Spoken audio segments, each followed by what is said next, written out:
اور نہ ہی اس کے اوپر یہ الزام ہے۔ اب یہ جو گھڑیاں بیچنے اور خریدنے کی جہاں تک بات ہے، اس کو بھی ایک پروسیس کے تحت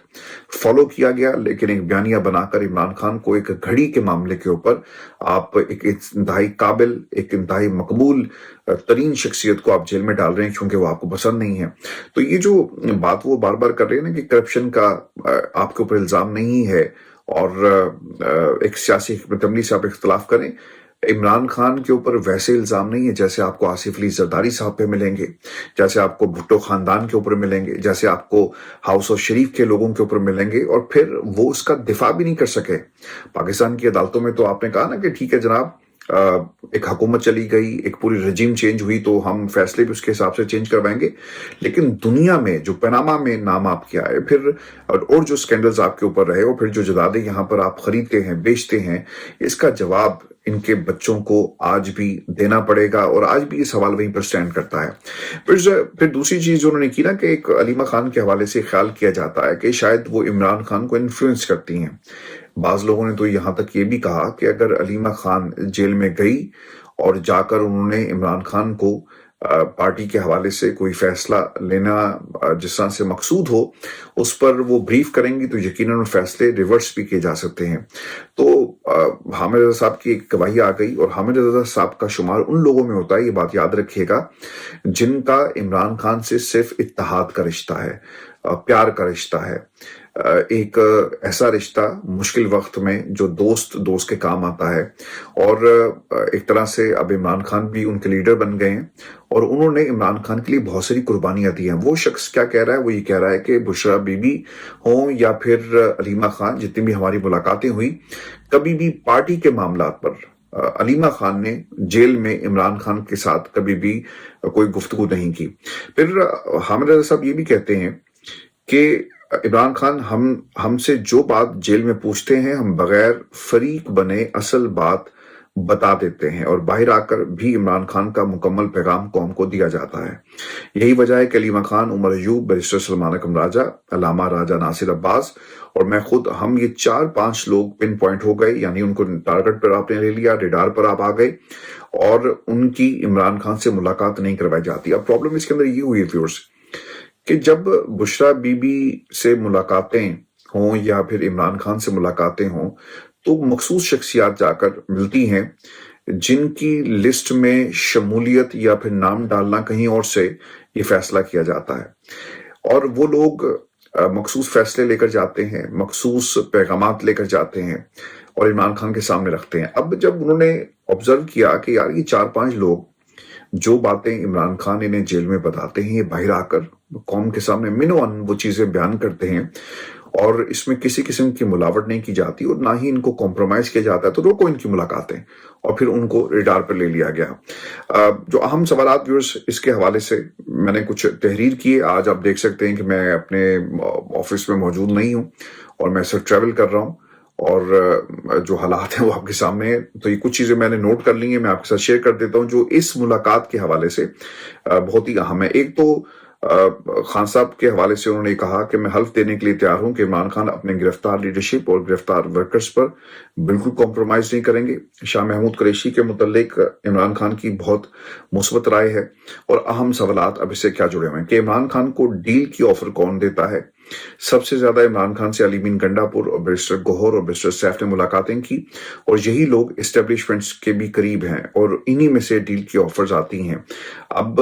اس کا ذکر جو ہے وہ اسلام آباد میں بہت سارے صحافی بھی کر رہے ہیں، اور حامد میر صاحب کا اگر آپ ان کے جو سٹیٹمنٹس ہیں ان کو اٹھا کر دیکھیں تو حامد میر صاحب نے اس کا کافی دفعہ جو ہے وہ ذکر بھی کیا۔ اچھا، میں آپ کو ویور صاحب یہ جو جنات والا معاملہ ہے یہ بھی میں آپ کو بتا دوں، اور علامہ راجہ ناصر عباس صاحب کو جنات کی طرف سے ایک آفر کروائی گئی۔ اب یہ جنات پاکستان کے اندر کون ہے؟ آپ نے فرشتے سنے ہوگا، آپ نے خلائی مخلوق کا نام سنا ہوگا، تو اب یہ جنات بھی اب ایک نئی ٹرم جو ہے وہ یوز کی جا رہی ہے کچھ مخصوص لوگوں کے لیے۔ عمر ایوب صاحب بھی کہتے ہیں کہ جنات رات کے اندھیرے میں علامہ راجہ ناصر عباس پر دباؤ ڈالتے رہے کہ آپ تحریک تحفظ پاکستان کی قیادت کو اس کانفرنس کے لیے مدعو نہ کریں اور ہمیں اس بات کا علم ہے۔ اب یہ کچھ لوگ پاکستان کی اسٹیبلشمنٹ کی طرف سے یہ دباؤ تھا علامہ راجہ ناصر عباس صاحب کی طرف کے اوپر کہ آپ تحریک تحفظیان پاکستان کے لوگوں کو مت بلائیں، اور وہ چاہتے کیا ہے؟ ایک شرازہ بکھرا رہے، لوگوں میں کنفرنٹیشن کا ماحول رہے، ایک دوسرے پر تنقید کریں، الائنس نہ بن سکے، اتحاد توڑا جا سکے، اور اگر بن جائے تو کنفیوژن پھیلائی جائے۔ تو اسی بنیاد پر جنات نے اپنا کام شروع کر دیا۔ دھمکی یہ دی گئی، اور یہ بھی بڑی ایک انٹرسٹنگ انہوں نے ایک انکشاف یہ کیا کہ فارم 47 کے ایک ایم پی اے نے ایک پولیس اہلکار کو دھمکی دی کہ میں تمہاری ٹرانسفر کروا دوں گا۔ تو اس پولیس والے نے آگے سے ایم پی اے کو کہا کہ جاؤ اپنا کام کرو، تمہیں میں ڈی نوٹیفائی کروا دوں گا۔ یہ ہے ان کی اوقات اور یہ ہے ان کی حیثیت۔ پنڈی میں کنونشن سے عالیہ حمزہ کو گرفتار کر کے قید کر دیا گیا، جس کی ہم بھرپور مذمت کرتے ہیں۔ عمر ایوب صاحب کی یہ سٹیٹمنٹ، جنات وہی ہیں جو عمر ایوب کی سیٹ کے پیچھے پڑے ہوئے ہیں۔ اب جنات کون ہیں؟ یہ میں نے کچھ چیزیں لکھی ہیں، یہ بھی میں آپ کے ساتھ شیئر کر دیتا ہوں۔ جنات کون ہیں جی؟ جو عمر ایوب صاحب کی سیٹ کے پیچھے پڑے ہیں۔ جنات وہی ہیں جن کے ذریعے 26ویں ترمیم بغیر کسی رکاوٹ کے پاس ہو جاتی ہے، ڈگی میں بھر بھر کے لوگوں کو لایا گیا اور بوقت ضرورت ان کو نکالا جاتا ہے۔ تو جنات وہی ہیں۔ جنات وہی ہیں جو اڈیالہ جیل کے دروازے نہیں کھولتے، اگر جیل کے دروازے کھلتے بھی ہیں تو مرضی کے لوگوں کو اندر جانے کی اجازت ملتی ہے، جو لسٹ میں شامل ہوتے ہیں۔ ایک نئی لسٹ سامنے رکھی جاتی ہے، اور پھر جنات وہی ہیں جو فارم 47 سے لوگوں کو جتواتے ہیں۔ جاوید ہاشمی صاحب نے جی اس حوالے سے یہ جو جنات والا معاملہ ہے نا، اس پہ انہوں نے کیا کہا کہ جس فارمولے کے تحت یاسمین راشد کی جیتی ہوئی سیٹ میاں نواز شریف کو دے دی گئی، اس کے تحت اسٹیبلشمنٹ عمر ایوب کو سیٹ سے ہٹانا چاہتی ہے، اور پاکستان تحریک انصاف کے تمام ممبران کو بلیک میل کیا جا رہا ہے۔ اب یہ جو 90% لوگوں کو ان کی سیٹ سے ہاتھ دھونا پڑ سکتا ہے، تو 4 ماہ میں ٹرائل مکمل ہوگا، اب لوگوں کو ہٹا دیا جائے گا، نئے ضمنی انتخابات ہوں گے، لوگ نئے آئیں گے، آپ کے کیسز عدالتوں میں چلتے رہیں گے، مین وائل مخصوص نشستوں کے کیس کا فیصلہ آ جائے گا، اور اس طرح سے پوری اسمبلی کے اوپر یہ لوگ قبضہ کر لیں گے۔ تو پھر 27ویں ترمیم لانے کی بھی جو ہے وہ بات ہو رہی ہے۔ اب جہاں تک جاوید ہاشمی صاحب کا تعلق ہے، انہوں نے ایک اور چیز بھی کہی کہ تحریک انصاف کے تمام ممبران کو بلیک میل کر کے اپنی مرضی کے فیصلے کرانا چاہتے ہیں، اور ان کی سیٹوں سے ہٹا کر عمران خان کے مینڈیٹ کو منیمائز کرنا چاہتے ہیں، اور آپ کی 10 نسلیں بھی اس میں کامیاب نہیں ہوں گی۔ استحکام پاکستان کانفرنس سے جی محمود اچکزئی کا خطاب تھا، اور انہوں نے اسپیکر قومی اسمبلی کو مخاطب کرتے ہوئے 2 باتیں کہی۔ محمود صاحب یہ کہتے ہیں کہ میں اس حوالدار اسپیکر سے کبھی ہاتھ نہیں ملاؤں گا، اس کی کمیٹیوں میں بیٹھوں گا نہیں، ہم کیوں اس حکومت کو لیجٹمیٹ بنا دیں۔ اس حوالدار کے خلاف تحریک عدم اعتماد لائی جائے اور بتایا جائے کہ یہ ہارا ہوا شخص ہے، اور یہ ایک بہت بڑی بات انہوں نے تحریک انصاف کے حوالے سے اسپیکر صاحب کے حوالے سے کہی، اور اس سے پہلے اسپیکر صاحب یہ خود بھی کہہ چکے ہیں کہ اگر میرے خلاف تحریک عدم اعتماد آئی تو یاد رکھے گا کہ پاکستان تحریک انصاف جو ہے وہ ٹوٹ جائے گی۔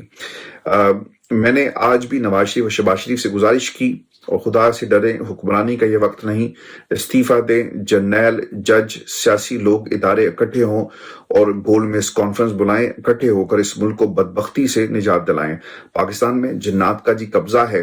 اور جنات سے اور چھٹکارے کے لیے محمود اچکزئی نے یہ آواز جو ہے اپنی بلند کی ہے۔ میں بھی آپ کو ایک خبر یہ بھی دے دوں، اور ہماری یہ کوشش ہوگی کہ ہم یہ آج ویڈیو 16 منٹ سے پہلے ختم کر دیں، کیونکہ بہت سارے لوگوں کی اس حوالے سے شکایات بھی تھی۔ ایک تو جی پاکستان پیپلز پارٹی اور نون لیگ کی لاہور میں جی بیٹھک ہوئی ہے، اور اس بیٹھک میں کچھ انتہائی اہم فیصلے کیے گئے۔ ایک تو جی دونوں نے ساتھ چلنے کی قسمیں دوبارہ سے کھائی ہیں، اور پھر اس کے ساتھ ساتھ دونوں پارٹیوں کے رہنماؤں میں ملاقات کے دوران زراعت، بلدیاتی انتخابات سمیت کئی معاملات پر تبادلہ خیال ہوا۔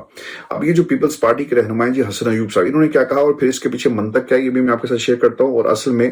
پاکستان پیپلز پارٹی اب کون سا کھیل کھیلنے جا رہی ہے۔ حسن مرزا صاحب نے کہا کہ ملک کی حالات کے پیش نظر ساتھ مل کر چلنے پر اتفاق ہوا، کینالز کے معاملے پر ہماری قیادتیں مل کر بیٹھیں گی اور ایک موقف لے کر سامنے آئیں گی۔ کیمرے کے سامنے کھڑے ہو کر کسی کو بھی ذمہ دار قرار دینا قومی المیہ بن چکا ہے۔ مسلم نون کے رہنما ملک احمد خان صاحب نے کہا کہ حسن مرزا کی ہم آواز ہو گئے ہیں، ان کو کہنا تھا کہ سندھ کا حق ہے وہ اپنے پانی کی حفاظت کریں، پانی پر سندھ کے تحفظات دور ہونے چاہیے، اور اس میں کچھ غیر فطری نہیں ہے۔ اب پیپلز پارٹی کے تحفظات کیا ہیں؟ حسن مرزا صاحب یہ کہتے ہیں کہ بلدیاتی بل پر تحفظات ہیں، اس میں جمہوریت کی اصل روح کو ہی ختم کر دیا گیا، ہمیں گورننس